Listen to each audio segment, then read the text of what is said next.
নমস্কাৰ শ্ৰদ্ধা ছাৰ বাইদেউসকল আপোনালোক সকলোকে মই মোৰ ইউটিউব চেনেল নলিনীকান্ত ডেকালৈ স্বাগতম জনাইছোঁ। আজি মই এই ভিডিঅ'টোৰ জৰিয়তে মহিলা কৰ্মচাৰীসকলৰ কাৰণে প্ৰযোজ্য এটি বিশেষ ব্যৱস্থাৰ বিষয়ে ক'বৰ কাৰণে চেষ্টা কৰিম। যিসকল মহিলাই চাকৰি কৰে তেওঁলোকৰ কাৰণে মেটাৰনিটি লিভৰ ব্যৱস্থা আছে। এতিয়া কেতিয়া এই মেটাৰনিটি লিভটো ল'ব পাৰিব, মেটাৰনিটি লিভ ল'বৰ কাৰণে কি কৰিব লাগিব, কিমান দিন ল'ব পাৰে, এই গোটেইখিনি কথা এই ভিডিঅ'টোৰ জৰিয়তে ক'বৰ কাৰণে চেষ্টা কৰিম আৰু অফিচিয়েল নটিফিকেশ্যনখনো আপোনালোকক দেখুৱাবৰ কাৰণে চেষ্টা কৰিম। আশা কৰোঁ আপোনালোকে ভিডিঅ'টো শেষলৈকে চাব আৰু আপোনালোকে ভিডিঅ'টো চাই যদি ভাল পায় অনুগ্ৰহ কৰি ভিডিঅ'টো আগলৈকে ফৰৱাৰ্ড কৰিব। লগতে শ্ৰদ্ধা ছাৰ বাইদেউসকল আপোনালোকে নলিনীকান্ত ডেকা নামৰ ইউটিউব চেনেলটো অনুগ্ৰহ কৰি ছাবস্ক্ৰাইব কৰিব আৰু এই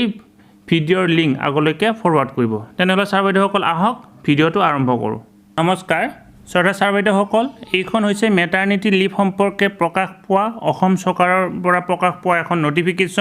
নটিফিকেশ্যনখন government of Assam finance department Dispur গুৱাহাটীৰ ফালৰ পৰা প্ৰকাশ পাইছিল আৰু প্ৰকাশ পাইছিল 7 জানুৱাৰী 2015 চনত। তাৰপিছত মেটাৰনিটি লিভৰ লগত জড়িত কিবা বেলেগ নটিফিকেশ্যন যদি প্ৰকাশ পাইছে আপোনালোকে নিশ্চয় কমেণ্ট বক্সত কমেণ্ট কৰি জনাব। এই নটিফিকেশ্যনখনত কোৱা হৈছে consequent upon the decision taken by the government of Assam relating to maternity leave, the governor of Assam is pleased to decide that the existing provision of SR 121 of fundamental rule and subsidiary rule shall be amended as follows in respect of female employees of government of Assam. অৰ্থাৎ অসম চৰকাৰৰ সিদ্ধান্ত মৰ্মে ৰাজ্যপালে কি গ্ৰহণ কৰিছে 121 fundamental rule আৰু ছাবচিডিয়েৰী ৰুলৰ যিটো এই নিয়ম আছিল সেইটো এমেণ্ড কৰিছে আৰু তলত কোৱাৰ দৰে সেই এমেণ্ডমেণ্টটো অনা হৈছে। চাব এতিয়া ইয়াতে the existing ceiling of 135 days maternity leave provided in Finance Department Notification number FEG 5/98/15 dated 28/6/2005 shall be enhanced to 180 days with the following condition. অৰ্থাৎ কি কৰা হৈছিল 28/6/2005 চনত যিখন নটিফিকেশ্যন ওলাইছিল বা যিটো অৰ্ডাৰ ওলাইছিল অৰ্ডাৰ মতে কি কৰা হৈছিল মহিলা কৰ্মচাৰীসকলৰ কাৰণে 135 দিনৰ এই মেটাৰনিটি লিভৰ ব্যৱস্থা আছিল আৰু সেইটো এমেণ্ড কৰি কি কৰা হৈছে 180 দিন কৰা হৈছে। ইয়াৰ 1 নম্বৰ পইণ্টটো আমাক বৰ্তমানৰ কাৰণে প্ৰযোজ্য নহয়, সেই সময়ত প্ৰযোজ্য আছিল। এতিয়া 2 নম্বৰ পইণ্টটো আপোনালোকে চাওক the maternity leave can be taken only in one spell and not in segment. অৰ্থাৎ একেলগে ল'ব লাগিব। এই যিটো 6 মাহ আছে 6 মাহটো ধৰা হ'ল আজি 2 মাহ কালি 2 মাহ এনেকৈ নহয়, একেলগে 6 মাহ হিচাপত ল'ব লাগিব। 3 number the propose 180 days of maternity leave will be inclusive of holidays। অৰ্থাৎ এই যে 180 দিন অৰ্থাৎ 6 মাহৰ যিটো ছুটি পাব তাৰ মাজত যদি বন্ধ পৰি যায় বন্ধটো এই 6 মাহৰ লগতে ইনক্লুড হ'ব, বন্ধটো এক্সট্ৰাকৈ নহয়। কিবা কাৰণে যদি 15 দিন বন্ধ আছে তেতিয়াহ'লে 6 মাহ 15 দিন নাপায়, বন্ধ য'ত যি আছে সকলোবিলাক লৈ একেলগে 6 মাহৰ বা 180 দিনৰ ছুটি পাব। 4 নম্বৰত চাওঁ in case of women employees of vacation institution if the maternity leave period overlaps with the period of vacation fully or partly then the maternity leave period will be inclusive of the vacation period to the extent of the overlap। অৰ্থাৎ যদি ভেকেশ্যনৰ মানে যিবিলাক ভেকেশ্যনৰ ইনষ্টিটিউটৰ যিবিলাক মানে কৰ্মচাৰী আছে আৰু সেই কৰ্মচাৰীবিলাকৰ মেটাৰনিটি লিভ লোৱাৰ সময়ত যদি বন্ধ পৰি যায় বা বন্ধ তেনেকুৱা হয় সেইটো তাৰমানে বন্ধটো কাৰ্য নহ'ব, একেলগে সেইটো বন্ধটো ছুটি হিচাপতে ধৰা হ'ব বা মেটাৰনিটি লিভ হিচাপে ধৰা হ'ব। 5 নম্বৰ after having one living child if twins or more babies are born at a time then also the woman employee will be eligible for normal maternity leave as applicable in case of delivery of single baby। অৰ্থাৎ ধৰা হ'ল কোনোবা এজন মহিলাৰ কি আছে এটা সন্তান অলৰেডি আছে, তাৰপিছত তেখেতে সন্তান জন্ম পালে একেলগে টুইন বেবী বা 3টা সন্তান জন্ম পালে তেতিয়াহ'লেতো কি হ'ব 4টা সন্তান হৈ গ'ল, তথাপিও তেখেতে পাব। এনে চৰকাৰৰ ৰুল মতে 2টা সন্তানৰ যেতিয়ালৈকে 2টা সন্তান থাকে তেতিয়ালৈকে মেটাৰনিটি লিভ পায়, কিন্তু এই ক্ষেত্ৰত যদি একেলগে টুইন বেবী বা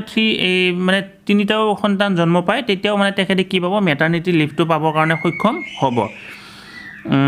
Any woman employee with less than 2 surviving children at any point in time can avail maternity leave আৰু এইটো ধুনীয়াকৈ কোৱা হৈছে দুজন সন্তান বা তাতকৈ দুজন সন্তানৰ কমত থাকিলে মানে কথাখিনি হ'ব বেছি কিন্তু নাপাব তাৰপিছত ইয়াতে চাওক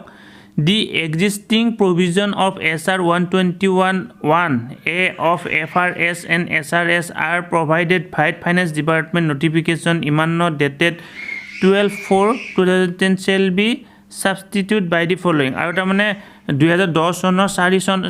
12/4/2010 চনৰ যিখন নটিফিকেশ্যন আছিল সেইটো সলনি কৰি তলৰ মতে সলনি কৰা হৈছে SR 121(1)A maternity leave can be combined with leave of any kind as due up to 45 days in addition to 180 days of maternity leave.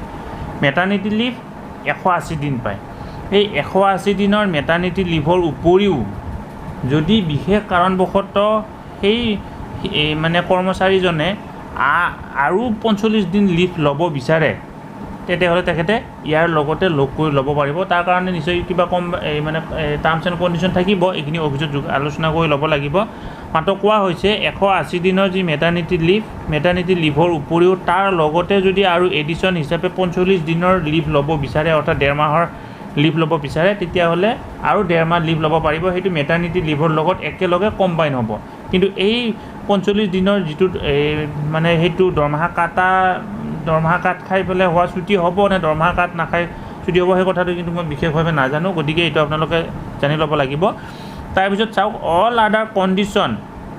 Living this as laid down in finance department notification number ইমানো dated 14/9/1990 number ইমানো dated আৰু এটা আছে ইমানৰ number dated 1/11/1997 আৰু এটা আছে dated 10/10/2006 shall be remain same অৰ্থাৎ এই নটিফিকেশ্যনখন ওলাইছিল কিমান 2015 চনত তাৰ আগতে 1990 চনৰ এখন নটিফিকেশ্যন ওলাইছিল 1997 চনত এখন নটিফিকেশ্যন ওলাইছিল আৰু 2006 চনত এখন নটিফিকেশ্যন ওলাইছিল এতিয়া 2015 চনত যিখিনি এমেণ্ড কৰিছে এই এমেণ্ড কৰাৰ বাদে এই আগৰ যি তিনিখন নটিফিকেশ্যন আছিল এই তিনিখন নটিফিকেশ্যনত যিখিনি কথা মানে সন্নিৱিষ্ট কৰা হৈছিল সেই কথাখিনি একে সেম থাকিব বুলি কোৱা হৈছে অৰ্থাৎ ইয়াতে মাত্ৰ এই কথাখিনিয়ে চেঞ্জ কৰা হৈছে যে 135 দিনৰ পৰিৱৰ্তে 180 দিন কৰা হ'ব 180 দিনটো কণ্টিনিউ ল'ব লাগিব এইটো এইখিনি কথা আৰু তাৰ উপৰিও ইয়াতে যদি